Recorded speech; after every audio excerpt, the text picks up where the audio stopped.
Hi. Can you hear me, Mandy? All right. This is my first time using my own computer without Mandy's help, so I was a little nervous this morning. Thank you guys for joining us. Just kind of a quick update this morning. I guess you've seen on the media, Madison County's up to around 44 cases now, which we've kind of expected. Almost all the tests are in from our drive-through testing site. I haven't got a number for this morning yet because actually the health department is just now getting out of their meeting and fixing to go to their press conference. Again, if you guys have any questions, you can type them in that chat box and we can get those answered. And if we don't have the answers, I will work on getting them and send you out an email to those. Again, thanks for everybody getting on today. I know everybody's quite busy.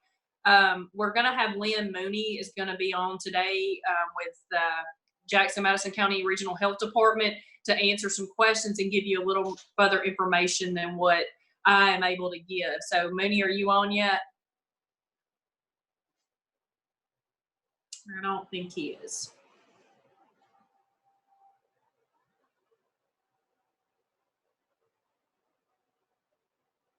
So logged in and gonna. You hear, Dana? Yeah, I can hear you. I'm gonna unmute and let Lynn handle it. Thanks. All right. Good morning, everyone. Some of the questions that's come to me to discuss is the guidance on how we're handling positive cases when it comes to employees of your workforce. I know probably it's out in the media now that Delta Faucet's got 2 positive cases, and we've been working closely with them. If you want any kind of how they're handling it, I'm certain Delta will be glad to share how they're handling their positive cases, so you might want to reach out to them. But as it goes right now, when we get a positive result, y'all gonna have to understand that we can't call employers until we have the positive result in hand. Just a phone call from a clinic does not give us permission to make that phone call to employers. So once we have the positive in hand, it's a fax that they send over an email. Once we have that positive in hand, then our first notification is to the employee. Now, once we talk to the employee has already been contacted by the clinics. So a lot of times you will hear from your employee before you'll hear from us. So there is a delay there, but we're trying, we're very busy. You know, I have to understand their cases are constantly climbing. And so our 2 epidemiologists are very, very busy right now doing the contact tracing. But once we get the positive in hand, we'll notify the employee first. And then once we notify the employee we ask the question, well, who is your employer? And once we find out the employer, then we contact you, the employer, and we'll do contact tracing with the who all that patient has been in close contact with. Now, depending on how long that person was symptomatic at work will depend on what we are recommending to do with your facility. So if there's a lot of close contact with that employee, then we may recommend either one, sending a couple people home that had real close contact for a long period of time, or do daily monitoring. Now, I highly recommend that y'all go ahead and start doing that daily monitoring if y'all hadn't already done that with all your employees. Now, what we're recommending is in the morning or at least twice a day, y'all do some temperature checks and checking up on them and making sure they're doing good. And if they become sick at work, we want y'all to send them home. Now, what we're calling sick at work is anything over a 99.6 degree fever. So if they become feverish, then we want y'all to send them home immediately. Don't let them hang out for the rest of the day. Go ahead and send them on home. But those patients that are tested, that go into the ER and get tested at the hospital and get admitted, that's another different problem. We don't contact trace patients that are in the hospital unless we can get a family member. Now, if we get a family member that can talk to us, then we may start reaching out to the employer. But those patients that are hospitalized, we don't do a lot of contact tracing on them. So there's another issue. But we have some guidance that we posted on our website. If you'll go to the Madison County TN website and click on health, the health department, you just go to department side and then you'll see the health department. So if you'll click on the health department, on our link is a guidance for businesses in response to the COVID-19. Now in that, it tells you the preventive measures that we want. And a lot of this got sent out last week. So Jana, I think in your last week's call, this was discussed, correct? Okay, so in the preventive measures, we're telling you to provide plenty of soap and water and encourage frequent hand washing. If you can find the hand sanitizers, we encourage you to keep hand sanitizers out there for everybody to use quite frequently. And if there is any way you can social distance these folks in the workplace, we're highly recommending that as well. And again, anything over 6 feet, you're going to be okay. Disinfecting things such as coffee pots, frequently used items like phones or door handles, keyboards, handrails, anything like that, y'all need to be disinfecting them quite frequently. And again, we are encouraging them to monitor twice daily by checking their temperature. Now, on that same form that's on our website, it also talks about if your employee is sick. So if the employee arrives at work sick or becomes sick during work hours, we want you to separate them and send them home immediately. Again, it's the 99.6 is what we're looking for, is considering it fever. And we're advising you to send them to their primary care physician, not to the emergency room unless they're very, very ill. So go to their primary care physician. Now, a lot on the back page of that is the list of clinics that are providing COVID testing. That has changed some. I know the Lift is only doing testing for county city employees, I believe, but just have them to call their primary care physician, and the primary care physician should be able to direct them where they need to go to get COVID tested. Now, one of the things I do want to talk about is the lag on getting our results in. There's still a backlog of labs being sent to all of the lab providers, which are Quest, LabCorp, the state public health lab. There's just so many tests coming in. The drive-through that we did last Thursday, a week ago Thursday, yesterday, we just finally got in all of our results from that drive-through. So we were 10 days in of getting our drive-through results. So y'all can understand there's a big lag. So the time we notify a sick person, they may be already out of their exposure period. And that's the downside to this. But there's nothing that can be done with it. There's some tests that's coming online that's rapid test, but there hadn't been a lot of study to see if they're accurate or not. So there's a lot of testing going on to see how accurate those are. I know here at Jackson General is putting on their new a new testing machine today, but those are going to be just for inpatients and employees of the hospital. They're not going to be for the general public. So that's going to get us quicker result turnarounds from those hospitalized, but basically it doesn't help us for those that's not sick enough to be in the hospital. So a lot of things going on. We're seeing the numbers climb. We're still asking for those people to be vigilant with staying home when you can. When you go outside and to the gas stations or to the grocery stores, we're asking you to be very vigilant, making sure you don't touch your face. Keep hand sanitizer with you if you can find it, and just be as safe as around people as you can. Now, I know new guidance came out Sunday, maybe. My days run together, but about wearing masks out. That's CDC guidance now. There's a lot of people out there that's making those cloth masks. We want to say that, yes, wear it because that's a CDC recommendation now, but still be vigilant about when you touch that mask, don't touch your eyes, nose, and mouth until you get your hands washed. So we want y'all to help us spread that message that just because you're wearing a mask, or if you find some gloves, and we've seen a lot of people wearing gloves, that's not protecting you, as you still need to be vigilant of washing your hands and not touching your face and staying away that 6 feet distance, even though you're wearing a cloth mask. So I'll entertain any questions anybody has for me. Can't hear you, Jana.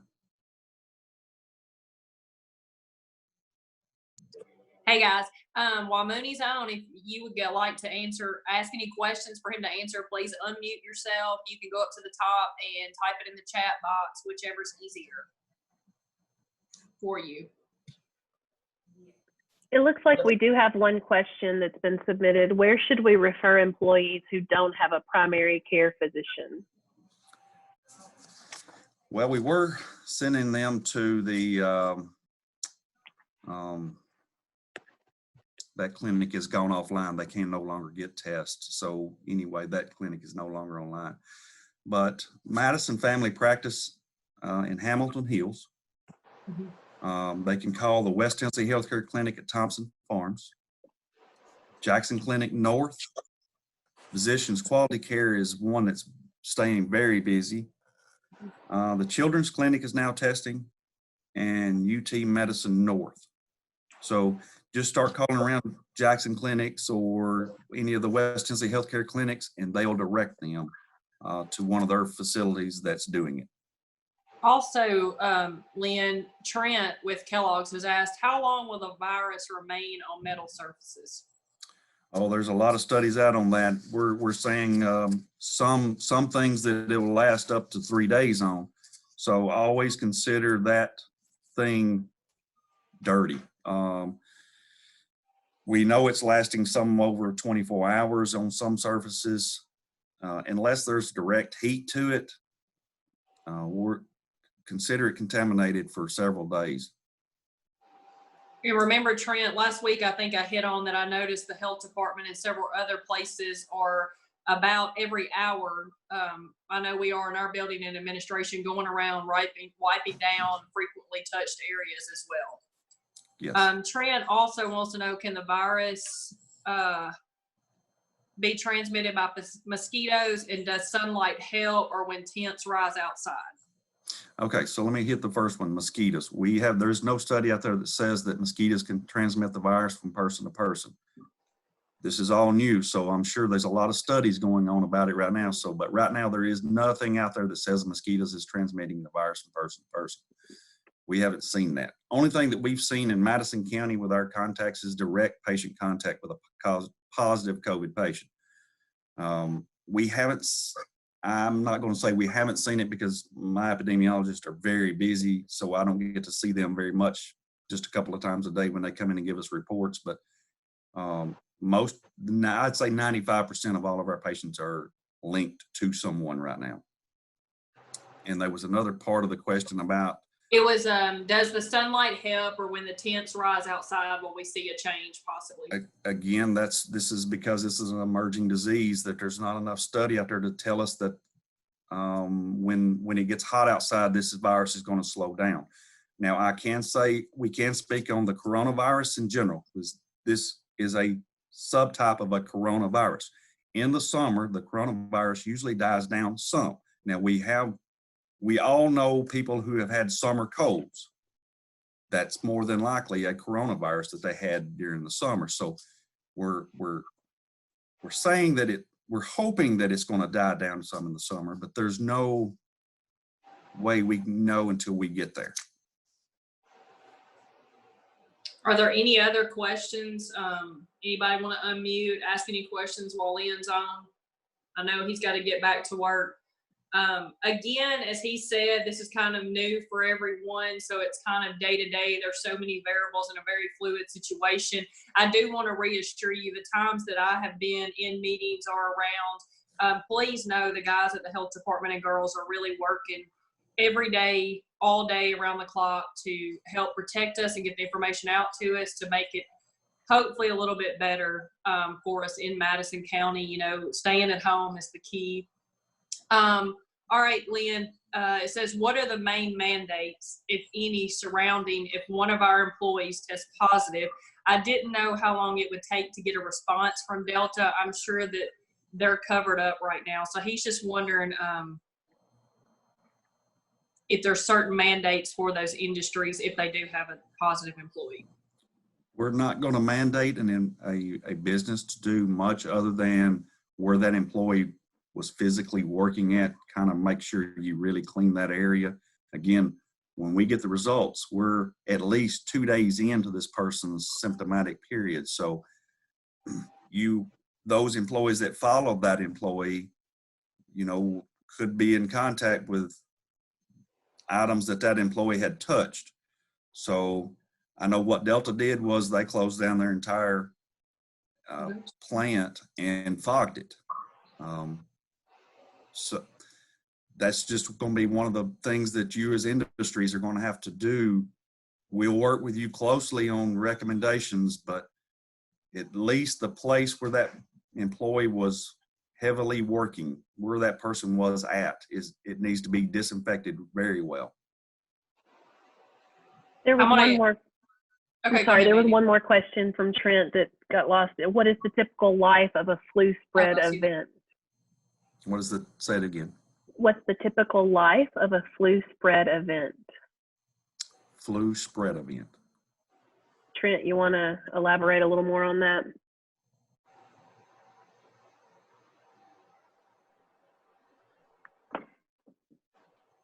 Also, while we're waiting on Trent, that's one thing I want to go back to something Lynn said in reply to David's question about the mandate. Also, that's where those temperature checks and monitoring those employees come into play. Because remember, there's going to be some downtime before symptoms show and time on testing. So that's where I think those twice a day temperature checks are going to come important for you guys. Okay, Lynn, he said for a normal flu, how long does it typically hang around? Like 1, 2, 3 months, just for the flu in general? For the flu in general, we really see the peak in starting in around December, and it usually ends around February, March. Remember, this is not the flu. This is a coronavirus. And so sometimes it mimics the flu season, but it's hard to know with this new emerging virus. I don't know if I'm answering your question. He said thanks. Any other questions, guys? Or okay, what local contractors can do the fogging type of disinfection? I will work, since we have a direct link with Delta, I will work with them on trying to find out who they used, and I'll send it to you, Jana, and you can share it with them. How about that? Yeah, I'll send that out to you guys. I've kind of took some notes because we've covered quite a bit of information I feel is important for everybody. So I'll get that typed up and send out an email to everyone. Any more questions? I do want to say one more thing, Jana. Yes, sir. If industries and I don't know if any physicians' offices or clinics are on here or not, but if they are, if you have any requests for items that you can't get your local vendors to fill, you need to be contacted Stephanie out there at EMA. They're working very closely with us. They're running 24/7 just like we are. So anything that y'all need that you can't get, but you need it, go ahead and contact Stephanie out there at EMA. Trent, All right. Trent, since you're on here, do you mind sharing with the group, and you can say it or type it? I know you purchased some masks yesterday from a local company. If you wouldn't mind typing up a little summary or letting us know what you ordered, what they're able to provide, and just some details about that, I think it would be helpful.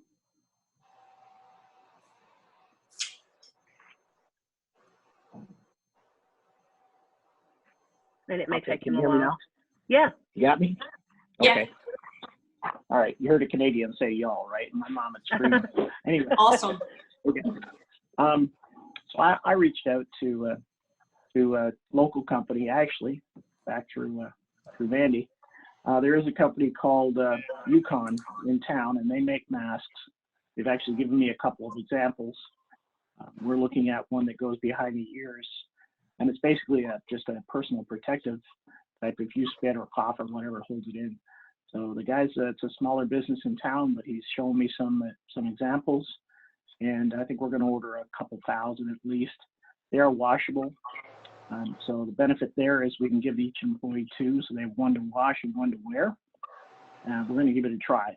They have several different options, but I would say if you're looking for that, definitely it's a small local business. He's turned his entire plant over to manufacturing the masks. I think he has 25 to 30 employees, but it seems like he's very responsive, and the quality of the masks looks pretty good. Awesome. What's the name of that place again? It's called Yukon. Yukon Outfitters, and I'll give Jana the contact info when she types up this so she can include that. Somebody was asking for the pricing for the mask, Trent. Is that something you're able to share? And maybe you're not.